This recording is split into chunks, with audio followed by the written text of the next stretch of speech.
Hi all ಸಂಗೀತ YouTube ಚಾನಲ್ಗೆ ಸ್ವಾಗತ. ನಾನಿವತ್ತು ಈರುಳ್ಳಿ ಬಜ್ಜಿನ ತೋರಿಸ್ಕೊಡ್ತಾ ಇದ್ದೀನಿ.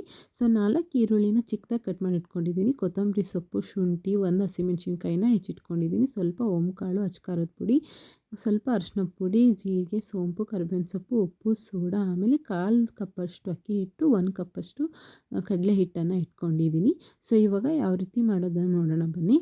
ಸೊ ಈಗ ಈರುಳ್ಳಿನ ಒಂದು ಬೌಲಿಗೆ ಹಾಕ್ಕೊಂಡು ಕೈಯಲ್ಲೇ ಕಿವುಚ್ತಾ ಇದ್ದೀನಿ, ಅದೆಲ್ಲ ಬಿಟ್ಕೊಳ್ಳಿ ಅಂತ ಅಂದ್ಬಿಟ್ಟು ಇವಾಗ ಎಲ್ಲ ತೊಗೊಂಡಿದ್ನಲ್ವ, ಕರ್ಬೇವಿನ ಸೊಪ್ಪು, ಹಸಿಮೆಣ್ಸಿನ್ಕಾಯಿ, ಶುಂಠಿ, ಖಾರದ ಪುಡಿ, ಅರಿಶಿನ ಪುಡಿ, ಓಂಕಾಳು, ಜೀರಿಗೆ, ಸೋಂಪು ಎಲ್ಲ, ಉಪ್ಪು, ಸೋಡಾನು ಎಲ್ಲನೂ ಹಾಕಿ ಕೈಯಲ್ಲೇ ಚೆನ್ನಾಗಿ ಕಲಿಸ್ಬೇಕು. ಆವಾಗ ಈರುಳ್ಳಿಯಲ್ಲಿ ನೀರಿನ ಅಂಶದಲ್ಲಿ ಅದು ಅರ್ಧ ಕಲಸೋಗ್ಬಿಟ್ಟಿರುತ್ತೆ.